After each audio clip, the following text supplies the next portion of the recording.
քանի որ մենք այդ նպատակներին խնդիրներ լուծել ենք, շատ կարևոր է ունենալ համակարգ, որ մեզ հետ չպտտի, այսինքն նվազագույն պարենային զամբյուղ եւ սպառողական զամբյուղ, եւ ես արդեն առիթ ունեցել եմ ասելու, որ մենք պետք է դա գնաճի հետ կապենք եւ գնաճով բան անենք, վերանայենք, ինդեքսացիայի ենթարկենք, բայց ստեղ մենք մի խնդիր ունենք լուծելու, այս համակարգը պետք է մի քիչ հետաձգված գործելու, որովհետեւ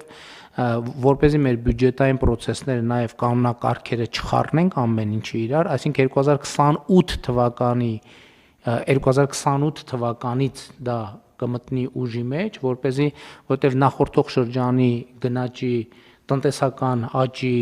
արդյունքները արդեն ամփոփված լինեն եւ առաջիկա բյուջետային process-ների ընթացքում մենք դա ամբողջական ունենանք. Եթե մենք բոլորս ավելի լավ կաշխատենք, այդ թվում տնտեսությունը եւ այլն, հարկային եկամուտները ավելին կլինեն, մենք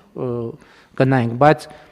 մեր նպատակը, ընդ որում ես ուզում եմ էլի այս ֆունդամենտալ ձևով արձանագրենք, էլի ամենայն հարգանքով, բայց ես այդ տողերի միջև շատ տարբերություն չեմ դնում, ես չեմ տեսնում տարբերություն քաղաքացին, ես կարծում եմ, որ եթե սոցիոլոգիական հարցում անենք, մեր թոշակառուների գոնե 97%-ը կասի ինձ չի հետաքրքրում ես բյուջետային որ տողով եմ այդ թոշակը ստանում, այդ գումարը ստանում։ Կարևորը որ ես ստանում եմ այդ եւ մեխանիզմն էլ մենք կարող ենք ստեղծագործ լինել, մերը քաղաքական խնդիրը լուծելն է, որ չվատանա, այսինքն եկել հասել ենք այդ կետին։ Հիմա սա թոշակառուի համար բարեկեցություն